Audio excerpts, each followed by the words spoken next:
Sam Seder, where every day's Casual Friday.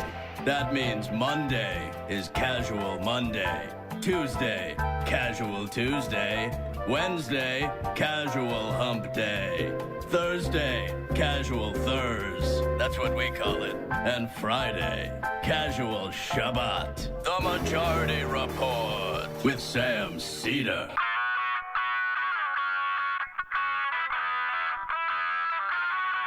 It is Friday, February 22nd, 2019. My name is Sam Seder. This is the 5-time award-winning Majority Report. We are broadcasting live steps from the industrially ravaged Gowanus Canal in the heartland of America, downtown Brooklyn, USA. Yes, ladies and gentlemen, well, I lied. I guess we are live to tape. Why? Because it's the final day of our vacation. Lamenting, enjoying the perhaps disconnection that we were able to achieve from the daily grind. Lamenting it's winding down, but gearing up to deal with the absolute crap show that is undoubtedly happening.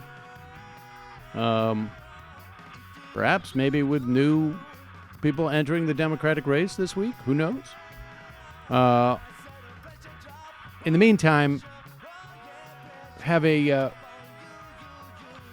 interview with one of the authors of a fascinating book based on, or I should say, a book based on fascinating research. It's called Deep Roots: How Slavery Still Shapes Southern Politics. I'm going to be talking to Professor Matthew Blackwell. Wrote this book with Avidit Acharya and Maya Sen. Really interesting. I mean, just this interview recorded about a week or so ago, and some of the stuff blew my mind. And I've been thinking about it in the days since we recorded it, and I imagine through this whole week. This is one I'm going to go back and listen to. And I rarely do that because I'm so sick of me. But this is one that I think I'm going to listen to, not even again. I generally don't even listen. I generally can't even remember, who I've interviewed, like 2 days earlier. That's how scrambled things get before we go on vacation. But just a reminder, this program relies on the support of its members. You can support this program by going to jointhemajorityreport.com. Sign up. You will get extra content virtually every day. In fact, this very day, members will be listening to a deep archive cut picked out by Brendan. We actually allowed producer Brendan to go down, run around in the vault down in the sub-basement of Majority Report headquarters. This is 3 levels below where we store the food in the commissary, and Brendan went down there and came back up with a bunch of reel-to-reel tapes, and then he wanted to just go down there. He was begging me to let him camp out down there. He wanted to bring a tent and just stay down there for like a couple of days. Have a sleepover, vacation, and sometimes when you say no to Brendan, he just gets so angry and stamps his feet, and ornery. Really, yeah. But nevertheless, sulking around. That's why we let him choose. My snuff films are down there. You can't be down there too long. Don't want him playing around with that stuff. So stick around if you're a member. If not, go to jointhemajorityreport.com right now, and you will have access after you sign up. And remember, if you can't afford the membership, send us an email at majorityreporters@gmail.com. We never turn anyone away because of money. So check that out. I'm going to take a quick break. When we come back, Matthew Blackwell.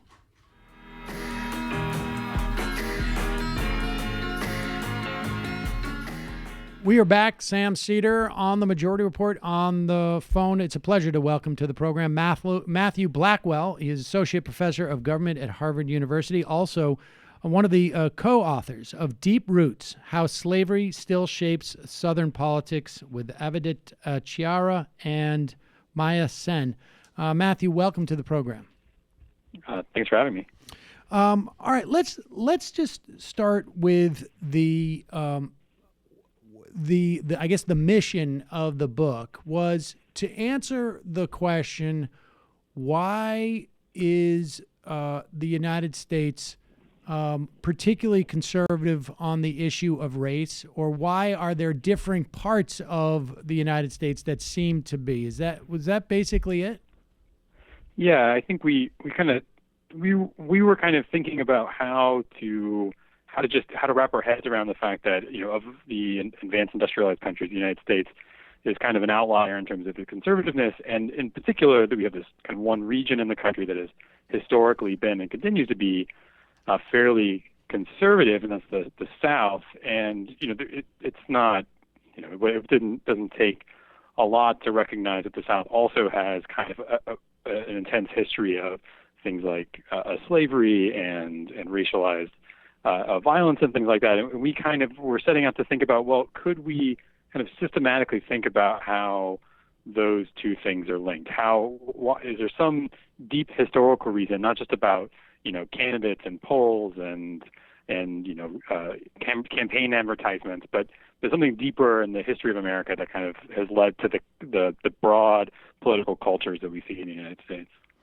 And the I guess implied in that is that our politics are somewhat are racialized political issues that are not necessarily on their face racial, in fact, are to some degree.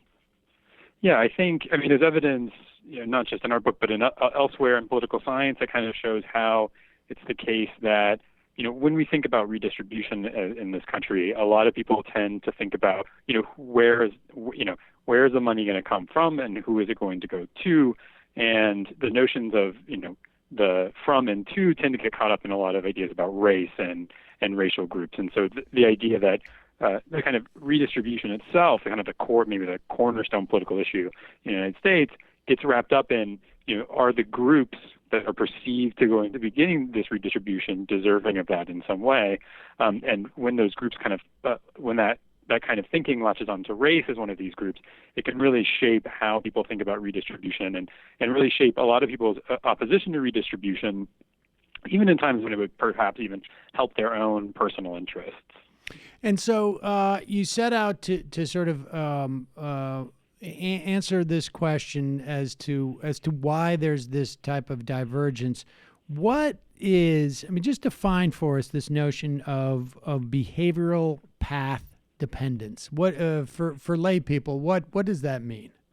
Yeah, so the basic idea behind this behavioral path dependence is the idea that regions or areas of the country that have certain kinds of institutions, be they economic institutions or political institutions or some combination of the two, those institutions can kind of set different localities down a path in the way and shape the kind of the behaviors and the beliefs and the actions of the people that live in those areas. And those kinds of behaviors and actions and beliefs can outlast the initial institutions that kind of the beliefs are responding to. So, we can see this sometimes where it's no longer necessarily just reacting to the environment, but now those beliefs kind of take on a life of their own, even though they don't necessarily have any place in the current kind of institutional structure. And so we're kind of thinking about that in the context of slavery itself in the South, and how kind of a lot of beliefs and attitudes that were built up in response to slavery, and especially in response to its aftermath, they make a lot of, you can kind of see the incentives for why they were developed at the time that they were developed. But what we show is that those things tend to outlast all of those institutions by a long ways, even after things like slavery, Jim Crow, and have been formally abolished in the South. We still see some kind of lingering behaviors and attitudes from those eras in these localities.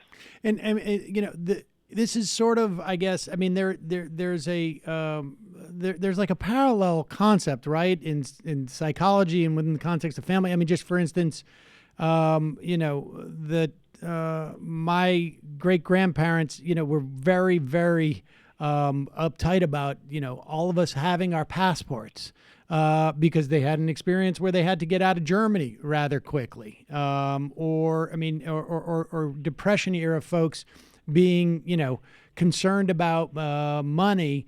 And this is passed down generation to generation. 3 or 4 generations later, you can still have people who are really uptight about money or about their passports.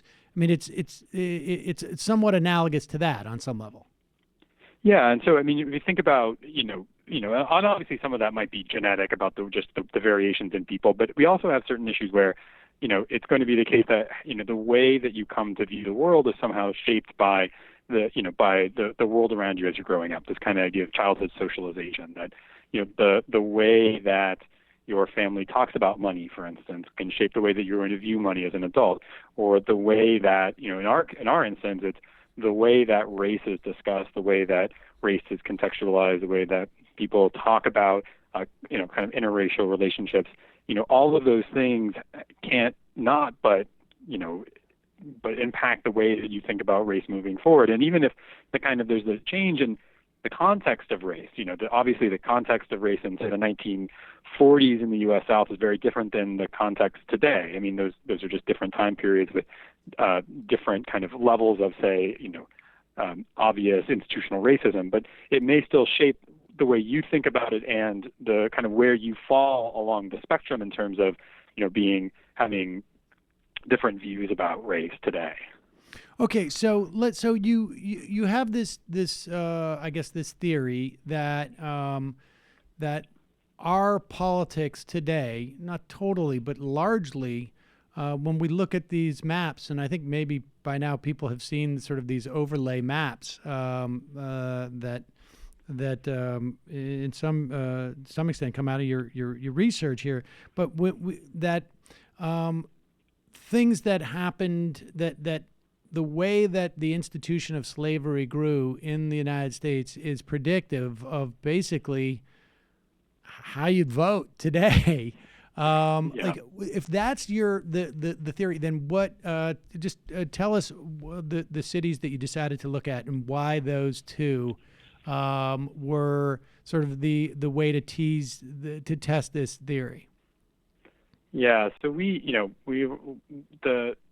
the kind of 2 example cities that we kind of focus on, especially in the book, are kind of evocative of the kind of two regions of the South broadly. And the first is that we talk about is in terms of is Greenwood, Mississippi, and that's a place where it's at one point there's a sign in the outskirts of town that says Greenwood, cotton capital of the world.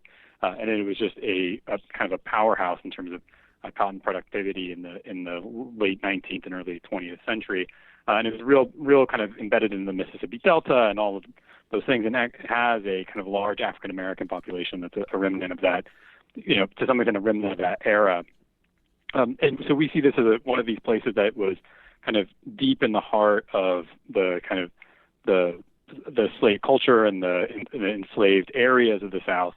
And we compare that to Asheville, North Carolina, where an area that is kind of in the upcountry, that is really rugged area, has a certain perception today, but was never a good place for growing cotton in the 19th century, and never had a serious kind of foothold of slavery back in the pre-Civil War era.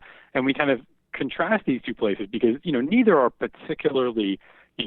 of these places are particularly liberal. Both are we would, I think, generally say are conservative relative to the rest of the country. But it's certainly the case that the difference between the politics of these two areas is pretty dramatic today. And one of the in Greenwood is still extremely conservative. We estimate that very, very few white people that live in the county that Greenwood is in voted for Barack Obama in 2008, for instance. Whereas we something like 40 to 50% of the people that in Asheville, the whites in Asheville, voted for Barack Obama. And this difference we're attributing in part to the kind of the historical development of slavery in these two areas. The fact that Greenwood had this massive infrastructure built around slavery, and in its aftermath, kind of the Reconstruction period. You also had things like sharecropping and things like that kind of grew up in place of it. And Asheville never had that same kind of infrastructure in place, and never had the need for the kind of racialized politics that became some of the defining characteristics of places like Greenwood in the late 19th and early 20th century. So now let me just go back, because you say both are relatively conservative. You're talking relatively conservative to the rest of the country, or yeah. Okay. Yes. Okay. To the rest of the country. Yeah. So, one thing to keep in mind is that partially that's because we're just looking at, whites in general are conservative relative to the rest of the country. Nationally, across all races, whites are more conservative. But also just because, the South, even if you look at whites, the whites in the South are a little bit more conservative than whites generally. And that's partially because there aren't a lot of big cities in the South compared to the North, where you have like large clusters of kind of urban, young folks that would that make the North and non-South so much more liberal than the South. So in terms of saying that Asheville is conservative as well as Greenwood, there's a matter of degree, and Asheville is relatively conservative to, say, I don't know, Brooklyn or something like that, I guess. Yeah, exactly. It's just, it's not you wouldn't say that you would never say that Asheville is necessarily the same as like a place like Brooklyn or, like Cambridge, Massachusetts or something like that. But it's certainly relative to other cities in the South is pretty liberal. So the primary difference in terms of the, if you look at the voting outcomes, let's say in 5 years ago, is you guys trace back to the existence of slavery as a central defining characteristic of the locale at that time. Like, what is the threshold that in your research determines whether Asheville follows Asheville's path versus Greenwood follows Greenwood's path? Like, what constitutes critical mass for that difference? Yeah, it's one thing that's kind of interesting about, at least in the time period that we're looking at, and it could change over time, but at least at the time period we're looking at, we actually see a fairly linear relationship between, what proportion, what was the relative number of enslaved African Americans versus whites in a county in 1860, right? And the kind of propensity to vote for the Republican Party or to hold more racially conservative views, like that relationship is fairly linear. So you get, kind of as you increase the proportion enslaved in 1860, you just see an increase in the conservative voting, there doesn't seem to be, and again this might change over time, but there doesn't seem to be a real threshold for that. As there's like these kinds of counties and those kinds of counties. I mean, we do see. You can break it out by something like, kind of whether or not some place had, less than 25% and greater than 25% enslaved, and you can see differences there. But something that's interesting about it is that it does seem to scale in this way, so that it just, the denser it was in the antebellum period, the more conservative the politics are today, and we think that reflects the kind of what the incentives that people were responding to at the time about slavery, and how those things, how important it was to the area at the time, kind of scales in how many or how dense the slavery was in that period. That's sort of amazing that it's 1-to-1. Well, I don't know if it's exactly 1-to-1, but it's literally that sort of that there are gradations, that you don't need a critical mass, that it really is just a function of just how conservative you get was really just how. All right, explain to me just what you mean by proportion of enslaved people in the county. Does that mean the total number, the total number of in the population who were slaves? So if you had 90%, does that mean that like literally if there's 100 people in that county, obviously there's more, but 100 people in that county, 90 of them are slaves and 10 of them are in control? Yeah, so there were some counties in this. That's correct. So when we say proportion slavery, we mean the total number of enslaved people in the county divided by the total number of people. And you can measure that a lot of different ways, and we've done that work. But yes, and so there are these places that that for every one white person there were nine enslaved African Americans, and just some parts of the Mississippi Delta were just it is overwhelming to see the kind of the way that the demographics and the economic conditions and the kind of the terribleness of the institution is kind of overwhelming. Most people don't think about it in terms of how we tend to think of slavery as the whole South had slavery, but really there was a lot of variation. Some places had basically no slaves, and some places had massive numbers where again it was like 9 to 1.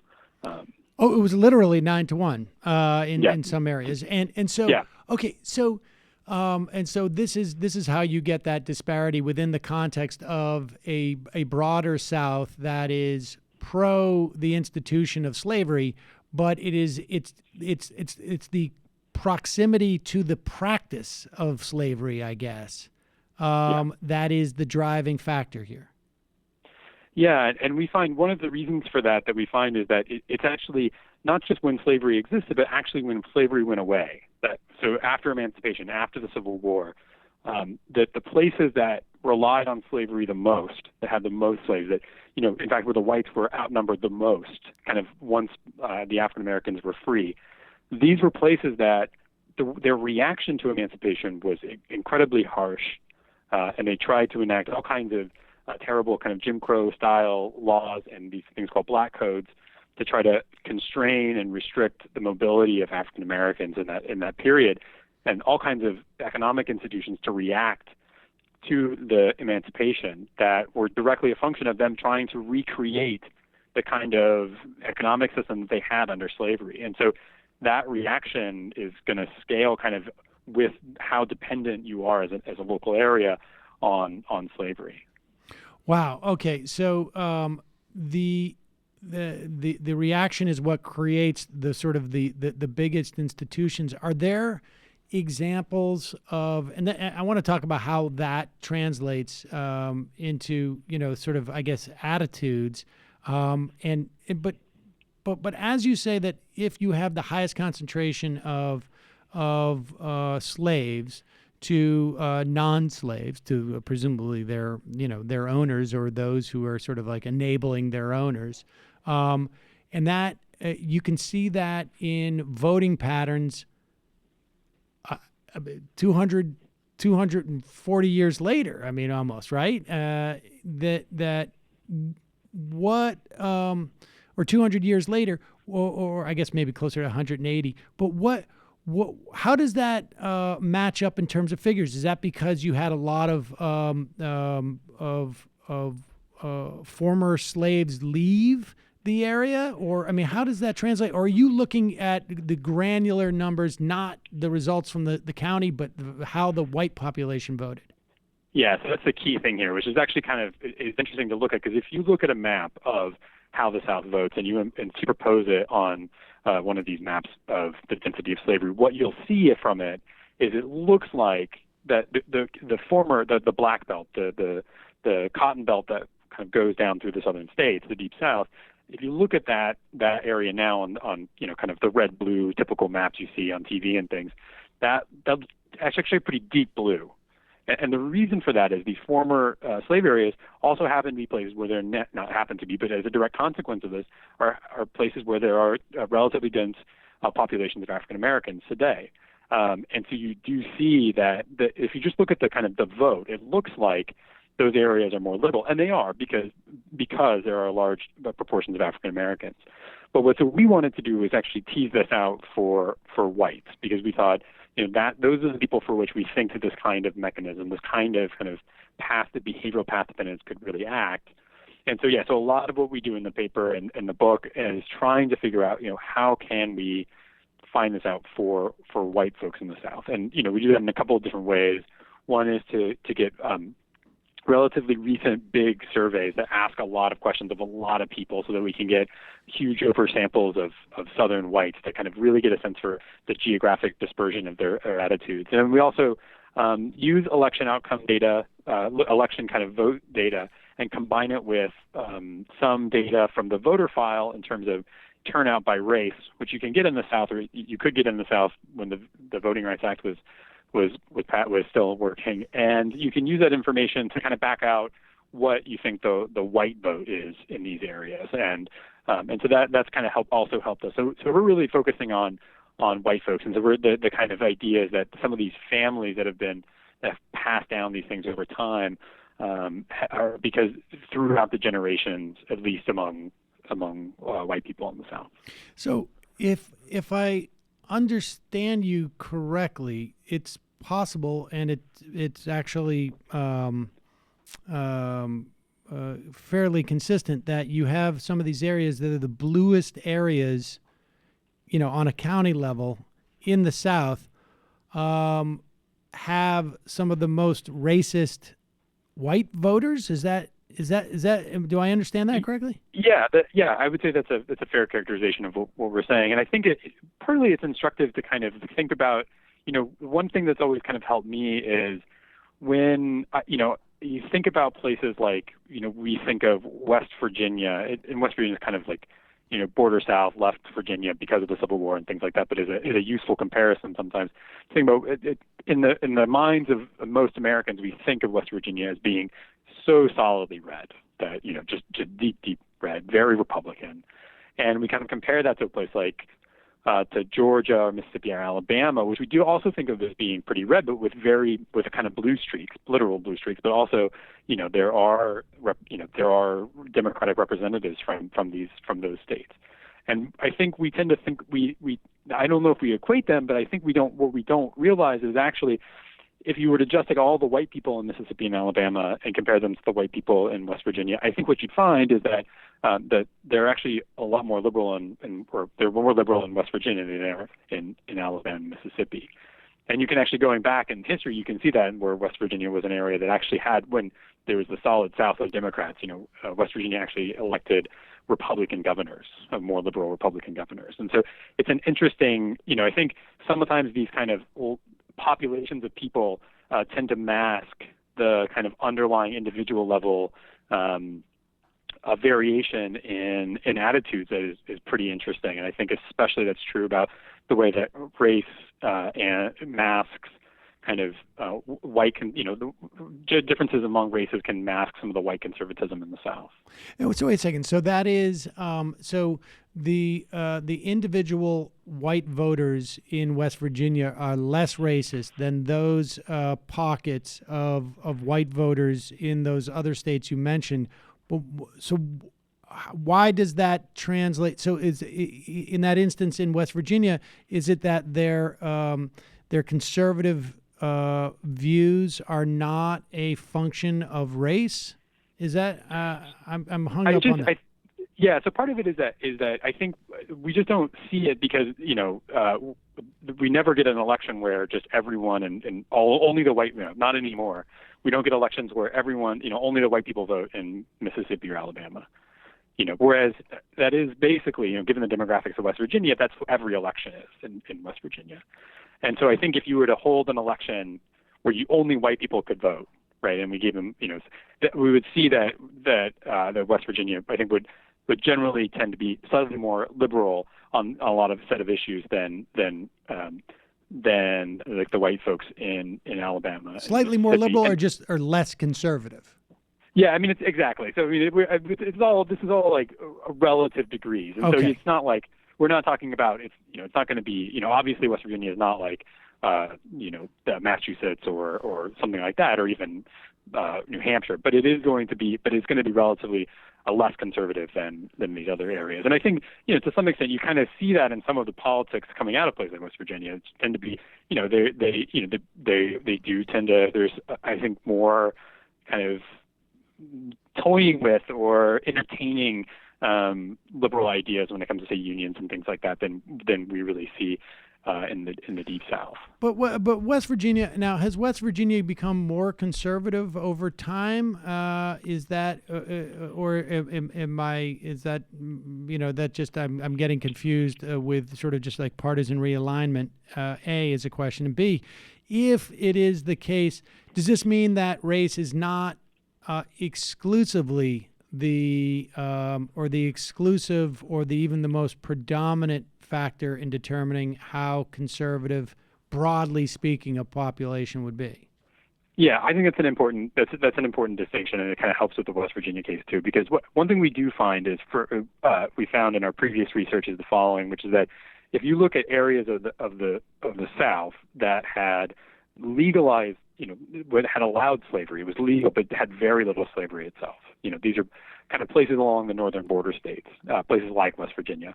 And you match them up with similarly rural areas just on the other side of the border and then in the kind of quote-unquote north, so places in southern Ohio, Indiana, places like that. What you find is actually very little difference in the attitudes that we see between those two areas, right? And that suggests that there is some, that can mean a couple of different things. That means certainly it's the case that at least we can't, 100% of the variation in conservative attitudes is obviously not due to something like slavery. And that could be for a number of reasons. It could be because there is like a significant other part of conservatism that is just part of the belief structure that drives people to be conservative or other kind of life experiences. It could also be that their geographic mobility in the country has made this, the trying to tease these two things out very difficult, right?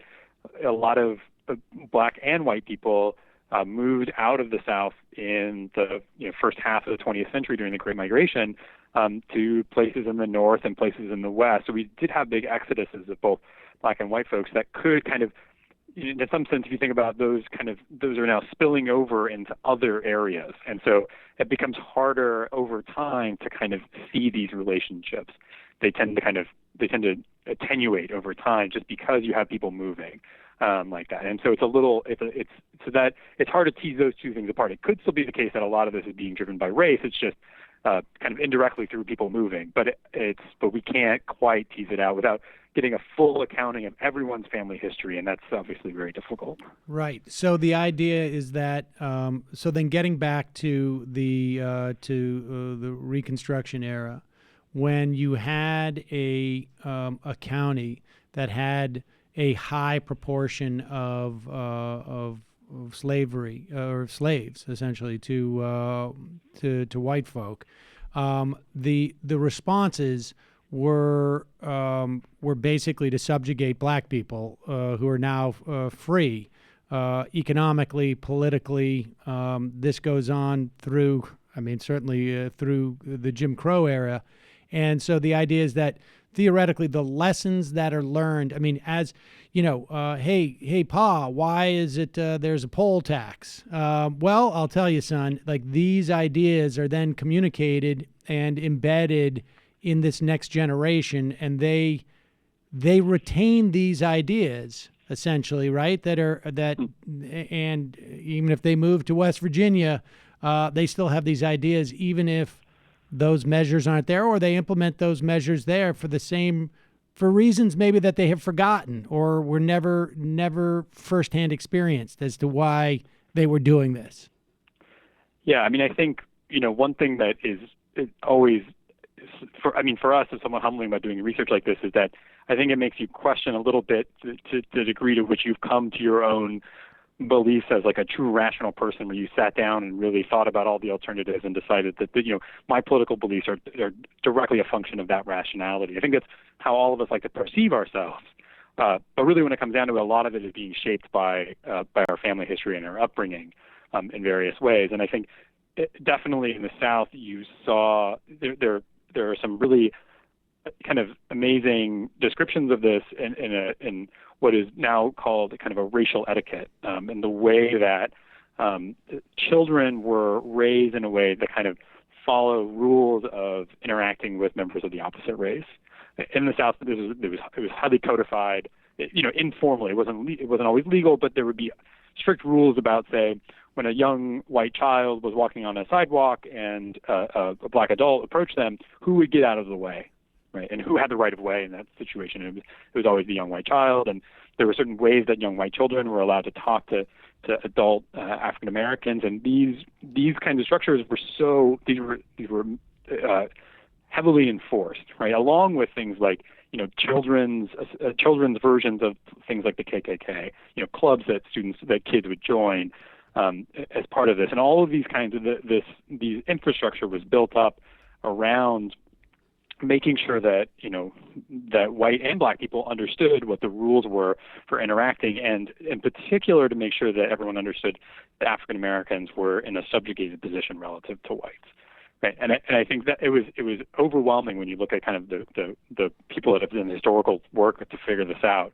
And it's hard to imagine that a situation like that doesn't color how you view the world moving forward, and how maybe you talk about race to your children moving forward. So even if some of that codification ended in the or became less prominent in the middle part of the 20th century, it could still be the case that a lot of the people that grew up learning those lessons might still be alive. They might still be voting. So I think that's an important consideration, and one that we think is really important for the results that we find in the book. And the intensity of the racism is tied directly into the proportion in which that community relied on slave labor, because their reaction, almost like the blowback from emancipation, had to be that much more severe and strong. And so they're constructing sort of more racist social mores because from their perspective, the threat of loss of power was that much greater. Yeah, I mean, you're talking about situations where the local white in a county, the local white population, again, might be outnumbered 9-1. So if you just think about majority vote, that's a problem for a white population that really saw itself as being the only responsible group of people to be able to run society. And the idea was that they if you read kind of historical accounts and first person historical newspaper accounts of the white reaction to emancipation, it was very dramatic. I mean, they were obsessed with the kind of labor problems that were going to come down the road for them. They were obsessed with the political issues that were going to come down the road, and these were highly localized. Right? So that's why we see this kind of local effect. How do you measure the intensity of racism, relative to let's say an area? And we should say the area follows the Black Belt, which is literally a description of very fertile soil that allowed for the growing of cotton and maybe other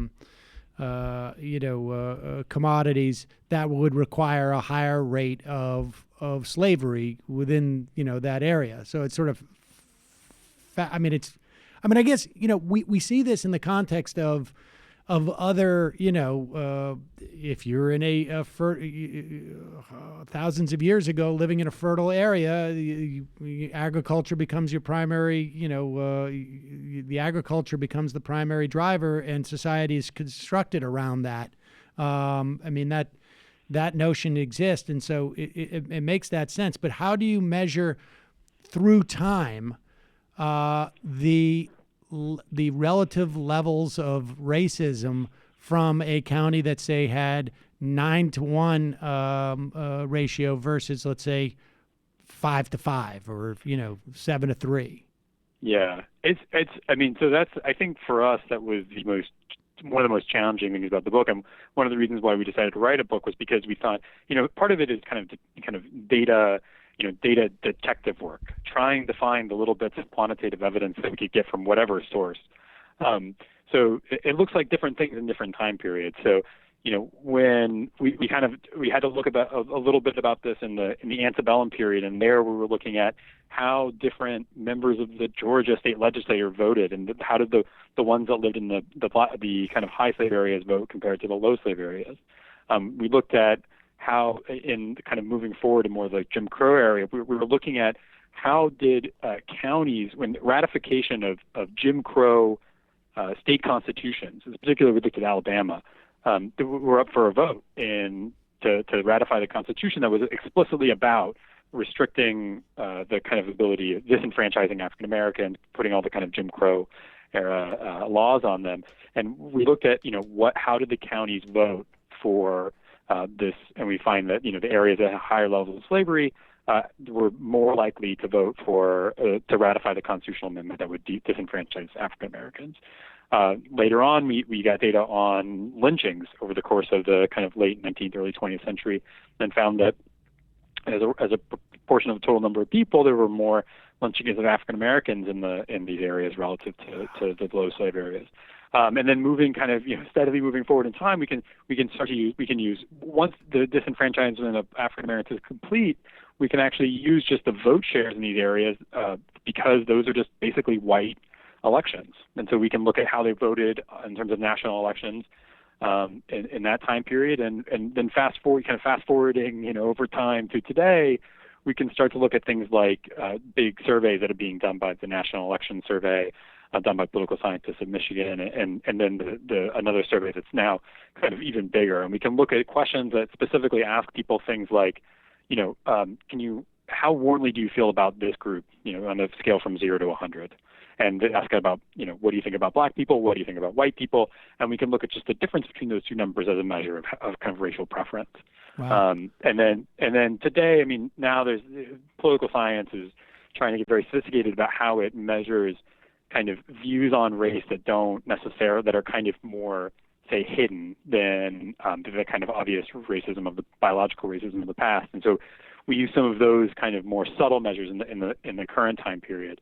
In the surveys in the last few years, but it's just, for us, it was all about where could we get the different data sources to piece it together to kind of to try to trace this out over time, because there's no one data source. No one was taking the poll for the past 200 years. What are your attitudes towards? It would be great if the census should have asked this, but they did not. So we had to rely on just kind of finding things as we went. Okay, so I have two sort of, I guess, major questions to ask you left. One is the persistence. So, you've talked about, you can, and you said earlier, like, you could see that this is linear. Like, you can follow the trajectory of this. And I imagine, when you say that you can measure the incidence of lynchings, and I would presume probably to the extent that data is available, in the 1920s, it may have been a little bit more public, or at least, newspaper reports, like the incidence or the size of the Klan